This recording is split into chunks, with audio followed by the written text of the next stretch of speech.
Bueno, mis amigos, como les habíamos dicho al principio del programa, estamos viendo situaciones que afectan nuestra paz espiritual como seres humanos y afectan todo nuestro entorno. Con el tema de México, recientemente Guadalupe, Martinica, Puerto Rico y posiblemente los que nos toque a nosotros, porque también hubo daños cuando llegó el huracán Irma y ahora posiblemente con la entrada de María. Hay algo que afecta a todos como un común denominador, que son las tragedias, aquellas catástrofes que pasan, las cuales nosotros no tenemos forma de evitar. Principalmente cuando vemos que un huracán destruye quizá nuestro hogar, igualmente como un terremoto destruye nuestro hogar, que el hogar es realmente el santuario donde las personas nos sentimos seguras. Si ustedes cierran los ojos y yo les pregunto, dime un lugar donde te sientes seguro, posiblemente en su imagen llegue su casa, porque es donde realmente se siente bien. Pero imagínense que de momento a otro, ese lugar donde usted se siente seguro ya no existe más, ya no lo tiene, porque se lo llevó un huracán, porque lo destruyó un temblor. Quizás lo tiene ahí, pero no puede entrar, como ha sucedido en México. Muchas personas no pueden entrar a sus casas por temor a que pueda caerse de nuevo, su casa, su hogar, su edificio donde viva. Es una sensación bastante difícil de entender, bastante complicada, porque si me voy a una metáfora que tiene que ver mucho con el tema del temblor, es como si a nosotros nos movieran el suelo, es decir, no sabemos dónde ubicarnos. Nos sentimos quizá más cómodos estando fuera de la casa que dentro de ella.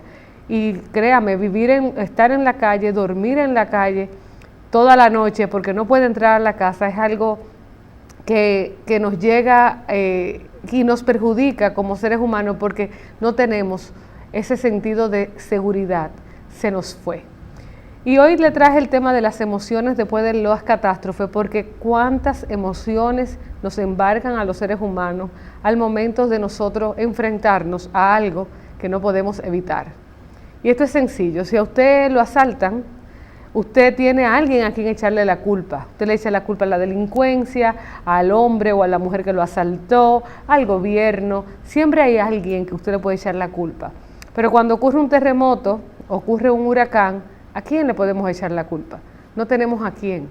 Y muchas veces, ¿qué hacemos? Nos culpamos nosotros mismos. Yo debía de haberme mudado, yo vivo en un país donde la zona es peligrosa y me quedé. Y empiezan a uno pensar cosas que no tienen ni siquiera mucha lógica, porque realmente nadie es el culpable, son situaciones que pasan. Y cuando ya las personas que sufren este tipo de trauma empiezan a, ¿cómo les explico?, a sentir que realmente no tienen culpa, ya ha pasado quizá 10, 15 días del evento y cuidados y más, en donde comienzan a aceptar que no es culpa de nadie, sino que es un tema que simplemente nos tocó. Sin contar de la pregunta del por qué a mí, y quizás no a otros, de por qué a mi país y al otro no. Si vemos quizás y escuchamos las personas que están pasando por este proceso, yo estoy segura que anoche México no durmió. El terremoto fue a la 1 de la tarde y anoche las personas no durmieron con el temor y el miedo, que es una de las emociones más fuertes en esos procesos. Embargan a la población y la gente comienza a tener síntomas como el insomnio, como el nerviosismo, la desesperación, porque no se sabe si viene otra réplica, si se puede caer otro edificio, si tiene, y es el caso peor, que tenga algún familiar dentro de escombros, no sabe si está vivo, si está muerto, si puede venir, si está vivo puede venir una réplica y terminar de esa persona su vida de esa manera. Es decir, son muchas las situaciones. Y hablando de nuevo de las emociones, vemos que el miedo es una de las principales causas, pero viene la tristeza que dura por mucho tiempo, porque de ahí incluso se deriva el tema de la desesperación, de aquella quizá tristeza profunda, donde lleguen a pensar incluso hasta en el suicidio, acá en las depresiones. Es decir, todas estas emociones juntas convergen. Obviamente no todo el mundo recibe igual el impacto, pero sí son cosas que luego de que esto pase, que comience a normalizarse la vida, los psicólogos y las psiquiatras tienen que empezar entonces a retomar a las familias afectadas, tanto con aquellas que pierden las cosas materiales, como aquellas familias que perdieron a un familiar en el hecho.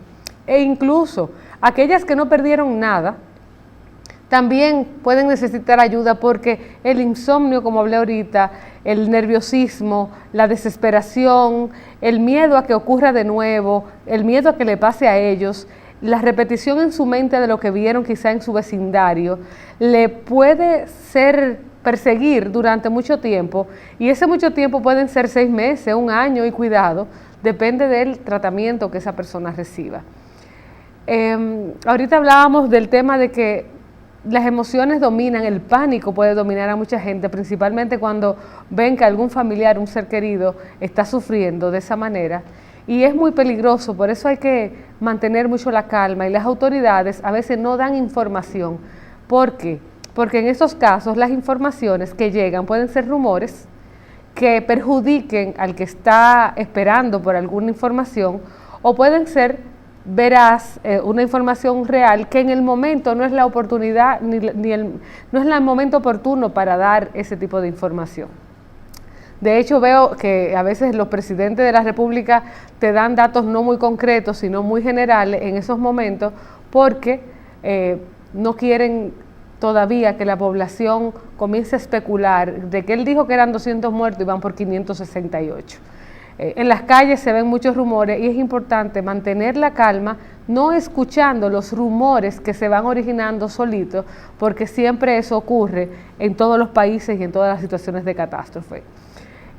Situaciones de violencia también es una emoción que se genera, de ira, esa de ira porque no sabemos a quién echar la culpa y comenzamos incluso a pelear o a tener algún problema con personas alrededor porque sentimos que nos están engañando, porque sentimos que no nos están dando la información.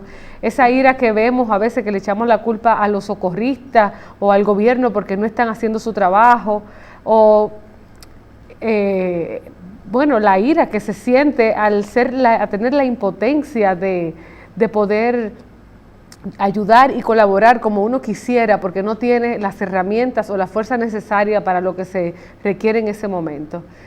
Otra de las emociones es la parte y lo hemos visto de una manera extraordinaria, principalmente con el pueblo mexicano, ha sido la de la solidaridad, que más que una emoción es aquel sentimiento de que te doy una mano, estoy contigo, y eso hace que la emoción de aquel abrazo, de aquel respaldo, de aquella esperanza, de aquella paz que puede dar otra persona, surja en las personas que están pasando por ese proceso. Y eso es tan importante en un momento de catástrofe porque realmente se dan cuenta de que todo en la vida pasa y que ahora estamos viviendo un proceso de catástrofe, pero que mañana el sol va a volver a salir y que las cosas se van a restaurar. Quizás no como queríamos, quizás con unas heridas ya marcadas muy fuertes, pero que las cosas pueden volver de nuevo a su estado original, a su cauce, a la vida cotidiana que tenían anteriormente. Entonces, mis amigos, las emociones están ahí. Vemos cómo las personas que vemos a través de la televisión también nos afectamos, lloramos incluso, a veces negamos, no queremos ver. Tengo personas que me han dicho, yo no quiero ver una noticia más, porque también está el tema de la negación, porque no quieren ver la realidad de que otros países están pasando. Y la parte de que no solamente se van a enfrentar, y hablo de todas las catástrofes, no solamente en México, por ejemplo en Guadalupe, en Martinica, que se sienten desamparados porque no tienen a nadie a quien recurrir, porque no tienen un supermercado donde ir a abastecerse porque está todo saqueado, porque las autoridades abandonaron esos países, se sienten literalmente abandonados, no tienen su casa, quizás pasaron Irma y ahora con otro fenómeno natural, bien les quita quizá lo poco que les quedó. En fin, vemos cómo la gente está pasando y sufriendo en estos momentos por situaciones complicadas, donde de ahí en adelante se pueden derivar situaciones de cuidado con esas familias, al punto de que esas personas pueden llegar a la violencia o pueden llegar al suicidio si no reciben un tratamiento adecuado, un tratamiento, una continuidad a este luto que le embarga, donde necesitan esa mano y esa ayuda para sobrellevar estos problemas que la vida le ha enfrentado. Hasta ahora, mis amigos, mi participación, y les seguro que vamos a seguir conversando con nuestra querida Mirna sobre esto que nos acontece.